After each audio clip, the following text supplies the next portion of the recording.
I have had a pretty eclectic kind of background, and I feel that a lot of people that kind of go into independent consulting tend to follow a sort of non-traditional path. So I had never intended really to go into business when I was younger. I had actually intended to become an attorney. And so I just sort of found myself in a lot of public affairs work, and then sort of pivoting from that over into a business-related fields, just kind of incidentally. So I started in finance. I had no background in finance. I didn't go to college for finance, but I became a securities broker and did that for a while, and then went over into a beverage company, and where I had some connections to the CEO, and kind of became his chief of staff and helped build that organization. Did that for almost 2 years or so. Then started my own company in the financial services space with a partner, and we did insurance, securities, basically retail finance, before pivoting more into venture capital and growing startups. And so that's kind of how I really got involved in that world. And then after a number of years doing that, moved to Mattress Firm, which is the largest specialty mattress retailer in the United States. Over $4 billion in sales, thousands of employees, several thousand stores, and basically was the de facto CFO and chief of staff for the Northeast division, so covering about a quarter of the country. Later picked up some additional territory, moving into the Midwest United States, and so I was covering about a third of the country, $1 billion or so portfolio. And then moved over into the e-commerce space, helped build out that function, led e-commerce operations, and then kind of finished up in more of an R&D type role. So I left last year and have been getting back into the consulting type work, working with startups, working with small businesses, as well as some larger organizations as well. And that brings us to now.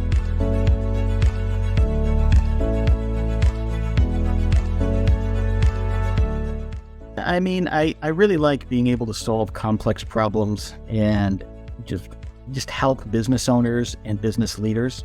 You know, when you're an employee, even as an executive, you get a lot of opportunity to do cool things sometimes and build new projects and plans. But you're kind of like captive, your attention is captive to just that one organization. Whereas in consulting, you get to work with many different types of clients, so it's always something new, and I think you get to help a lot more people.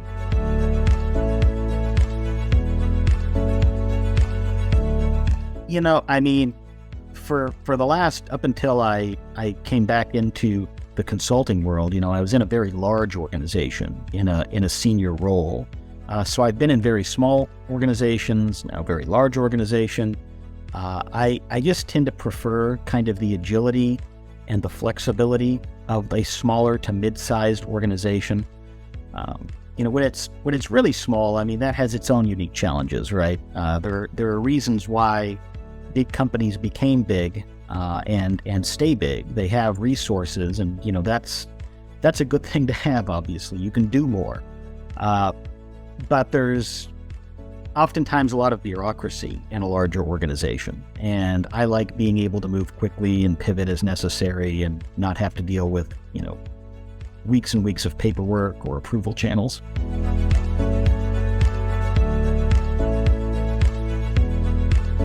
Yeah, so the topic we're talking about here, right, is KPIs, so key performance indicators.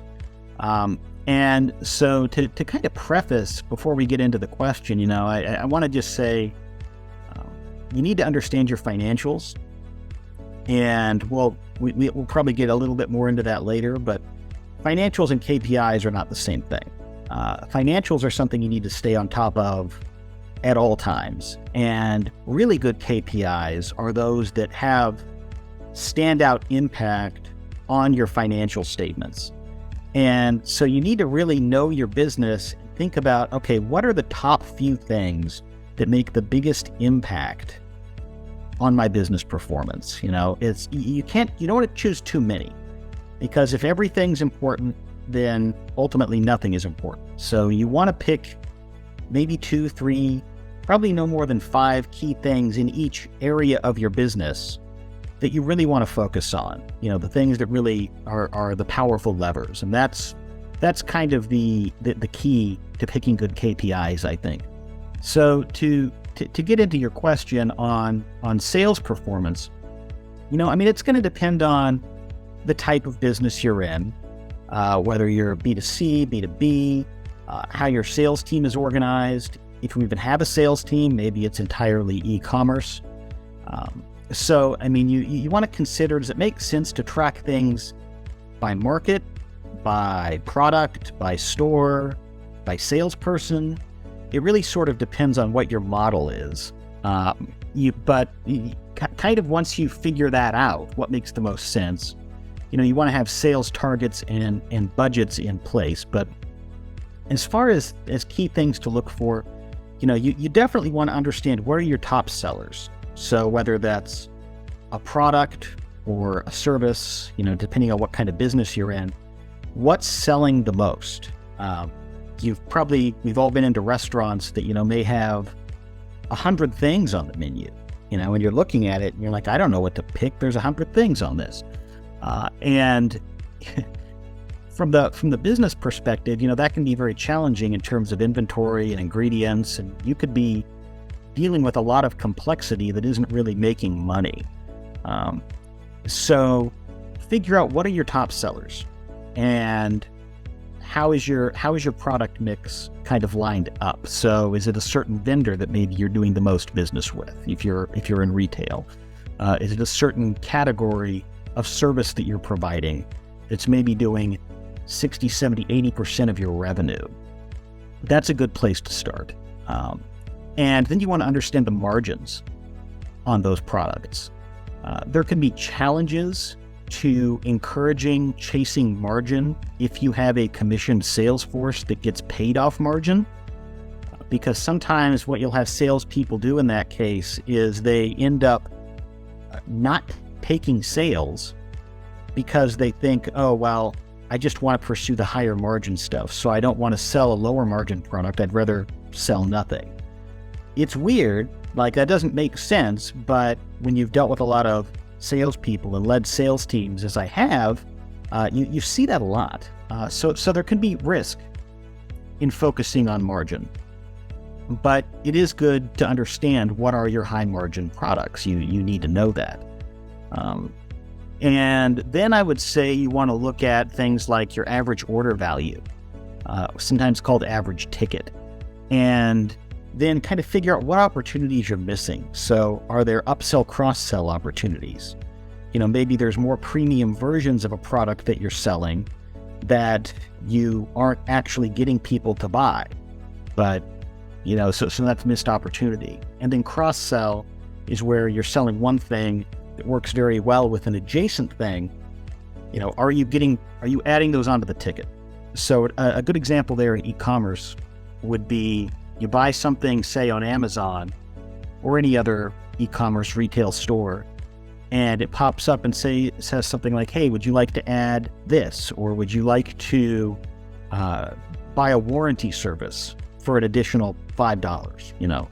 That's a cross-sell opportunity. So you want to make sure that you're tracking those and not missing that revenue.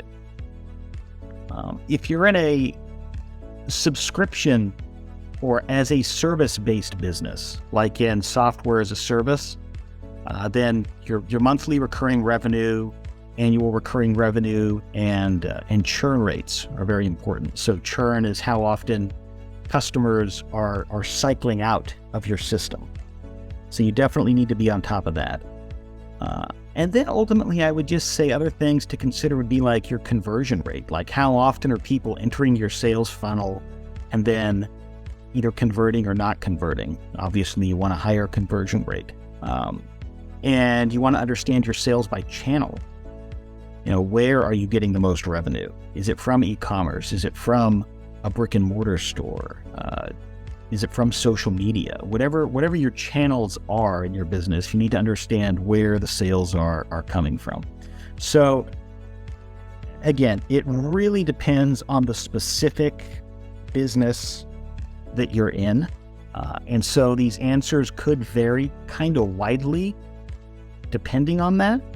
But that should be some good general advice that I would just kind of recommend to a business owner to take a look at with their sales.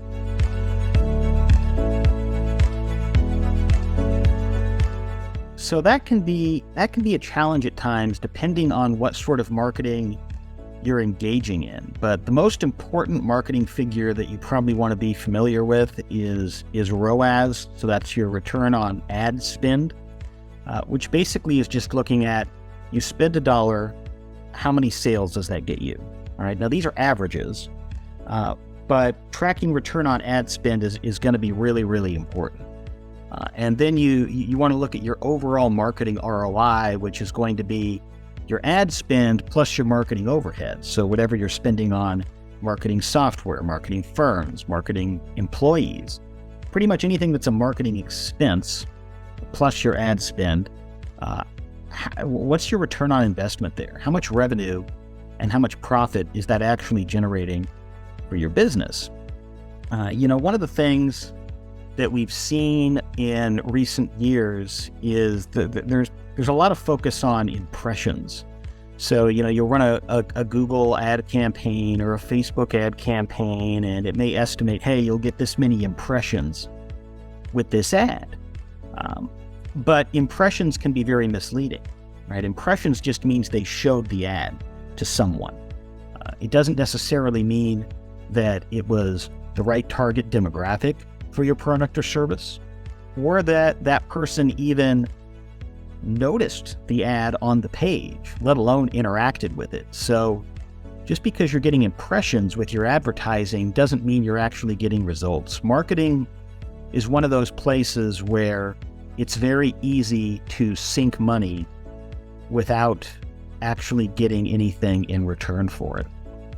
And if you're a marketer listening to this, I hopefully this is not you, but many marketers that I've interacted with will try to obscure the results they can actually deliver. So to give you an example, a number of years ago, I was working with a business, and the head of marketing was negotiating with a publisher in a traditional print trade magazine that was relevant to the company. And he asked, hey, do you have any data on what kind of sales results, revenue impact that advertising in your magazine can bring? And this guy was the publisher of one of the largest and most prominent trade magazines in this entire industry in the United States. And he sounded like he'd never heard that question before. And he was completely flabbergasted by it and almost offended that someone would ask that. So my advice is, don't be afraid to probe what the real value is of your marketing efforts. When you deal with traditional media like print or TV or radio, it's much harder to track. Digital does make it easier because you can attribute click-throughs on ads and things like that. But again, that's where you get into that whole impressions trap. So, really, you want to think in terms of if I'm running a campaign, can I see a clear correlation to more revenue, more qualified leads, or at least warm leads? And then what's my customer acquisition cost? How much money am I actually spending to bring a customer into my sales funnel? That's a really important metric to understand, your CAC, customer acquisition cost. All the marketing expenses that go into getting a new customer, what are you actually spending? And then as you kind of back out from that, you can look at things like, what's your customer lifetime value, which isn't really a KPI, but it's an important metric that you need to understand. How much is a customer that you actually convert worth to your business over the total lifetime of that customer relationship? And you're estimating, right? I mean, it takes some projection and some estimates to kind of come up with that figure, but it's an important number to know. And then your breakdown of channel traffic. So where are people actually entering your sales funnel? What marketing initiatives are actually driving people into your store, into your website? Like if you're a traditional retailer in a brick and mortar environment, one good way to kind of get some data on that is just to ask, hey, how did you hear about us? And you can certainly do that in an e-commerce flow as well, but it's a little bit more challenging in person, but just ask, train your people to ask, hey, how'd you hear about us?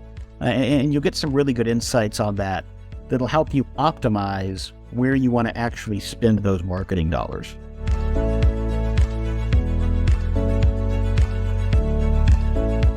As I kind of prefaced at the outset, financials, there are certainly financial KPIs, but I don't see financials and KPIs as the same thing. Your financial statements are something that you have to have a good grasp on in order to have the KPI discussion. So a lot of business owners, if they look at the financial statements at all, they're mainly just looking at the P&L or the income statement, which is extremely important as an operator. But as a business owner or senior executive, there's more to it that you have to understand than just the P&L. You need to understand the balance sheet, and you need to understand particularly the cash flow statement. Cash flow is the lifeblood of your business, and you need to be keeping an eye on that. What money's coming in, what money's going out. So I would say, first of all, if you're the type of business person who never looks at the financials, start studying a little bit about accounting and learn how to read a P&L. That's the first place to go. But once you kind of got a grasp on that, learn about the cash flow statement and study things like your cash flow from operations, which is how much your core business, how much cash it's bringing in, your total free cash flow, which looks at everything, all cash coming into the business, your net changing cash over the reporting period. That's money you had at the previous reporting period through the subsequent period. So is your cash balance growing? Is it shrinking? And then you want to know why. And then I would say, make sure you understand basic accounting terms that are important to being a business operator. So things like, we all know revenue and sales, but you want to understand gross margin versus net margin. You want to understand operating margin. You definitely need to understand your cost of goods sold or cost of sales, so you can kind of figure out how much margin you're getting on your actual product or service. And then you look at the overhead component and you kind of get to your total business profit. You want to know about your sales, general and administrative expenses, plants, property and equipment expenses, EBITDA, net income. These are all just kind of basic accounting terms that a business leader should be looking at on a regular basis. I would say you need to be looking at these financials at least monthly.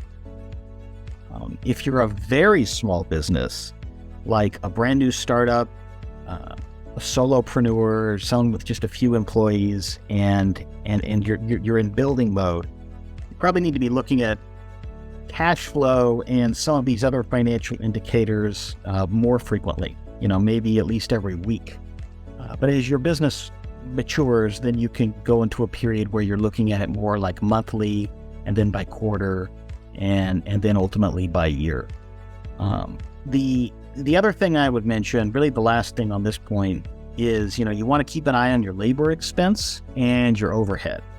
A lot of businesses, especially new businesses, tend to think, I'm going to spend on premium office space, or these new ad campaigns that'll just kind of announce that I'm here, or all this enterprise software. You really want to try to run lean, especially when your business is newer. What you actually need are a product and service that you can sell, and customers that want to buy that product or service, right? That's all you really need. You don't necessarily need a separate office, or the best software that isn't even with something you could do in Excel, and you're spending thousands of dollars a year in software fees. So So think about your overhead expense and how you can really run as lean as possible and then scale up when it actually makes sense and you have the capacity and the customers to support scaling up.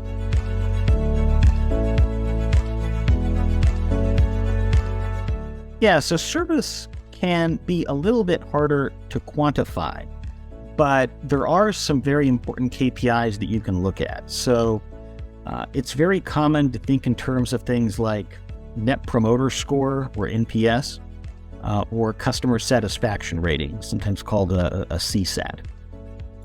And typically, I mean, there's different ways to calculate it. Net Promoter Score is generally on a scale of 100, but there's different ways to calculate it. And really, it's just about, kind of tracking customer satisfaction. So you get this data through customer surveys mostly. There are other ways to get related data, particularly if you're in something like an e-commerce environment. There are software providers you can integrate that will pull from external data sources where people are reviewing your company, your product or service. And it can help you sort of collate that, and then advertise it on your website to say, hey, this is what our customers really love about us.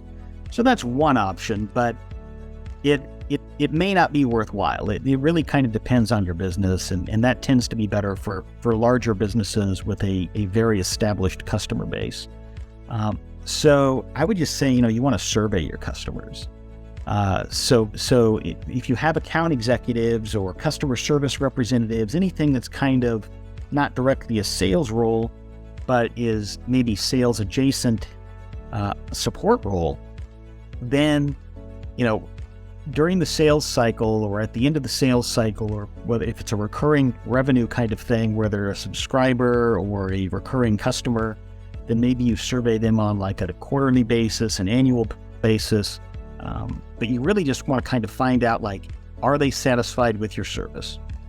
Really the kind of the primary question that typically goes into calculating NPS is, on a scale of 1 to 10, how likely are you to recommend our business to a friend or family member or work associate, something like that. And then obviously you want that as high as possible. You want that to be a 10. That's typically what goes into calculating a Net Promoter Score. You can also look at things like your customer retention and churn rates, especially for dedicated account executive type roles where you have an AE who maybe has an assigned portfolio. Then looking at their customer retention and how many of their customers are churning out is going to be probably the most important thing you want to track in that case. And then you, again, upsell, cross-sell is very good to look at incremental revenue. So, what kind of revenue are you picking up that maybe was driven by the account executive or the customer service rep that wasn't there before? In a purely service role, like just a customer support agent, you want to look at things like how quickly they're resolving tickets. So your resolution rate, how many tickets are coming in versus how many tickets are they closing out over that same reporting period, as well as things like average response and resolution time. How long is it actually taking them to resolve a ticket? And then that'll help you to optimize your operations in those areas.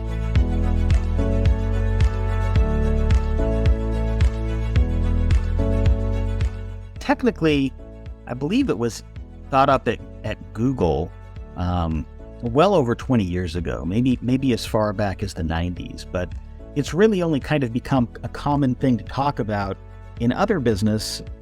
I'm going to say maybe within the last 10 years. So KPIs has been a term that's been around for a long time, but OKRs is kind of becoming much more common parlance in business. So what's the difference? Well, they're very similar. An OKR, which is an objective and key result, tends to be a bit longer term, and it has measurable steps that go into it. So, like, here's my objective, and then my key results might be 1, 2, 3, 4, 5 things that feed into that objective. They can be qualitative or quantitative, but typically your objective is going to be more more qualitative. And then your key results are going to be kind of quantitative things that feed into that objective. Whereas a KPI tends to be more for an immediate diagnostic and is virtually always going to be something quantitative. So, a KPI is something that you can just like look at a dashboard and and see in your analytics, yes, I'm on target, or no, I'm not. Whereas an OKR might be something that is more appropriate to discuss during a strategy review or a quarterly or monthly business review, because they tend to be longer term. So which one should you use? You can use both. And depending on the complexity of your business, it may make sense to use both. You could have OKRs kind of be part of your overall strategy, and then your KPIs sort of being your day-to-day operational diagnostics and analytics that kind of help you know if you're on track or not.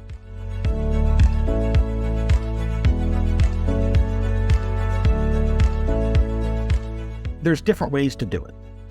And so I'm going to give you an answer both for like a very small business and a startup, and then an answer for a more established business. But the first thing is you need to make sure that your financial statements are in order, because you're not going to have good KPI data if your financial statements aren't in order.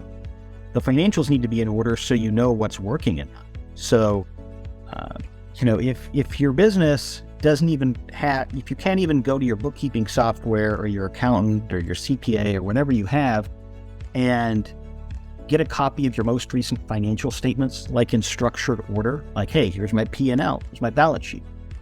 If you don't even have that, that's the first thing you need to fix.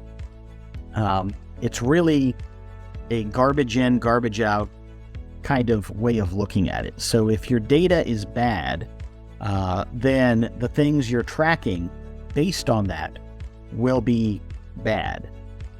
You don't want to be chasing the wrong things. Having bad data is worse than having no data at all. So get your financials in order. And then once that's done, you can get the analytics systems in place to start tracking the other things that will feed into your KPIs. So your sales data, which might come out of a point of sale system or your e-commerce platform. Your product and operating data, marketing data, which can come from your marketing channels. Many times, social media, your e-com platform, your point of sale system probably already has these capabilities built into it. You just need to figure out, depending on what system you have, how to export that data.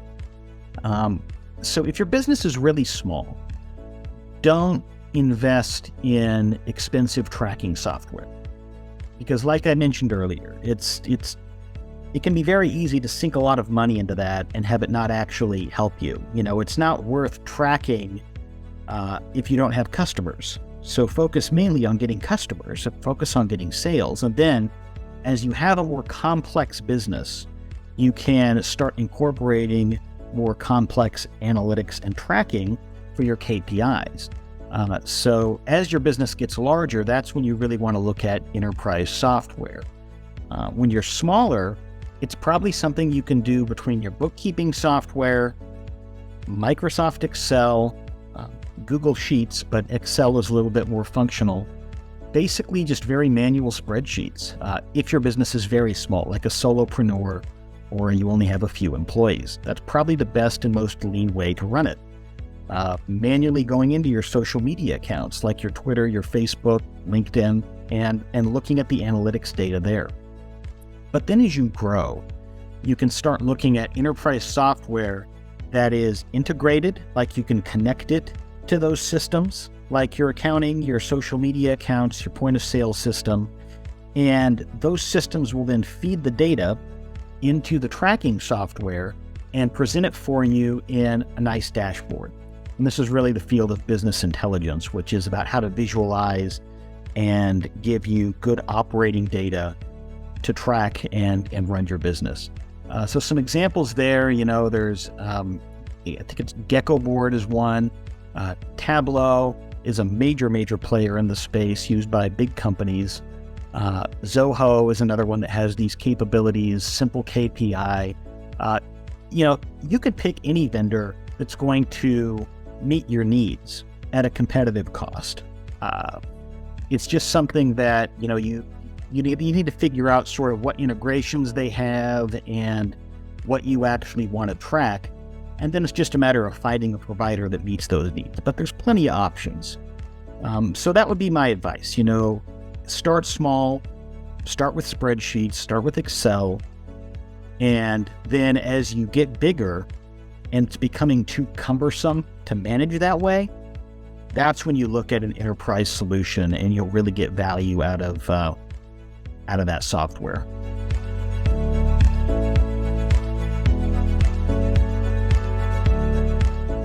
Well, I've learned quite a few tough lessons in business, but I would say some of the hardest have been as a small business owner or entrepreneur or investor myself, which I had done for a number of years, and I'm still an active small business investor.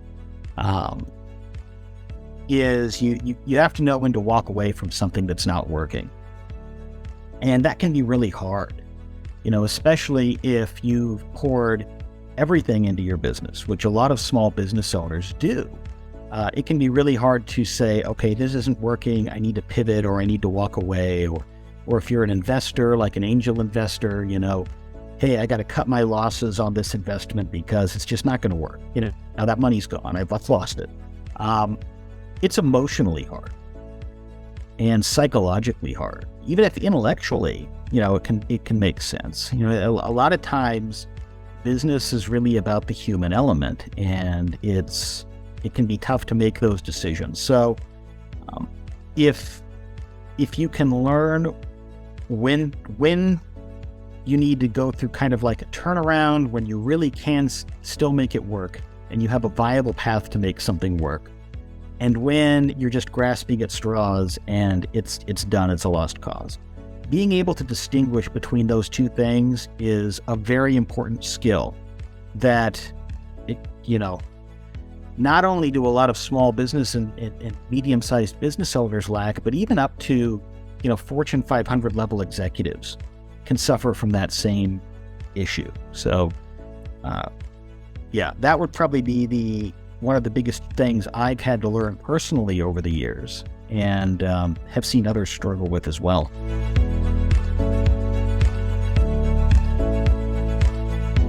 I can give you. There's certain details I can't disclose for confidentiality reasons, but I can tell you one example. Working with a business where the historical way things have been done is every year or even every quarter it would be like, hey, here's 10 or 15 new KPIs we're going to focus on for the next 3 months, 12 months, whatever the period is. That's way too much, right? Your people are not going to keep track of 10 or 15 different KPIs. It's not going to happen. And like I said at the very beginning, if everything's important, nothing's important. So, in this particular example, what we did was we picked out 3 things that synergized together. And I hate using that word in business, synergy, because it's such a buzzword. But what I mean is they really work together. These things, like you push on one button and it supports the other 2 categories, like that. So they're all supporting each other, and in a way that is driving real operating performance, whether that's increasing revenue, increasing margin, reducing expense. Maybe you can do all those things at once, which is great. So, that example, which was very, very impactful, because it's easy to remember, hey, here's my 3 things I need to focus on, and drives major results for the business.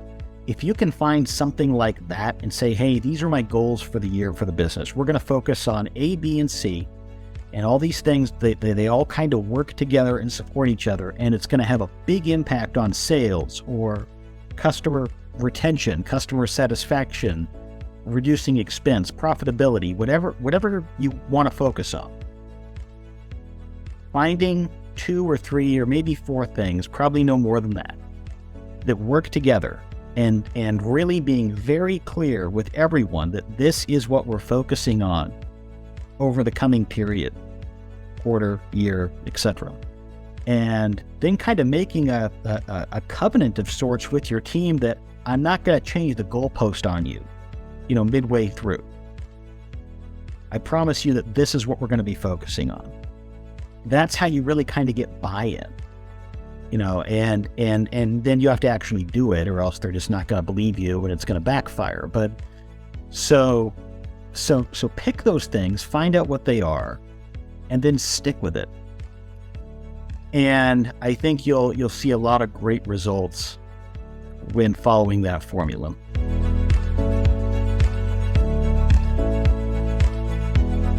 I work with a number of different types of companies, but my real specialization is a lot of stuff in like retail and consumer packaged goods. So I would say, let's look at the retail space. Supply chain has been a major issue supply chain is always a major issue, but it's really been a problem since COVID. Companies are really needing to diversify their vendor choices. They need to plan for longer lead times. They need to have better control on their inventory and understanding their inventory turn. That has probably been one of the biggest things. A lot of the pricing pressures outside of general economic stuff like inflation, which hits every sector, supply chain has really been kind of the big factor, I think, in retail. And so, how do you solve that? Well, again, just to give very general advice without knowing a specific company or business or anything like that, you want to make sure you're in good regular contact with your vendor partners, and really treat them like partners. Don't treat them like somebody you're just going to exploit. Hopefully that's not your approach to business. Really treat them like partners, and stay in communication and work with them to solve these mutual problems.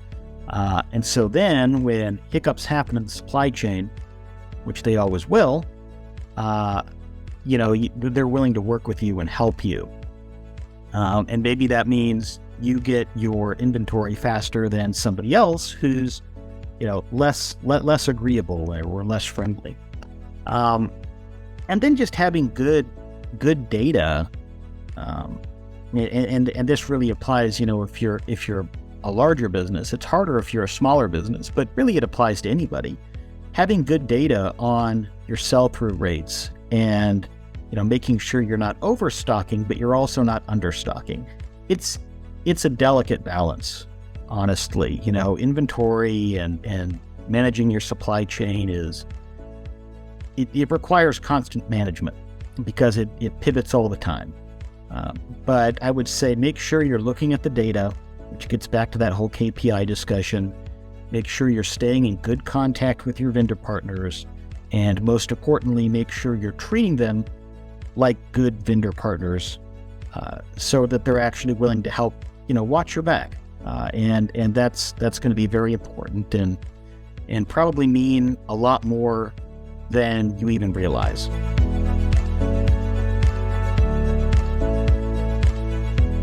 I would just say these are complex topics, and really I've spoken in very broad general terms throughout this discussion, and hopefully that adds some value if you're listening to this. But really where we're going to be able to dive in is actually looking at and diagnosing your business personally. And so I would encourage you to reach out and schedule some time, whether with me, if you want to talk to me and you think I'm the right fit to maybe look at your business, or any other consultant on Cansulta. Just reach out and get some help if you think you need it. And I think a lot of times we all need help. So, being able to bring in a third party who's kind of an objective source who can look at things from a new angle, that's beneficial to anybody, whether you're a small business or a Fortune 500.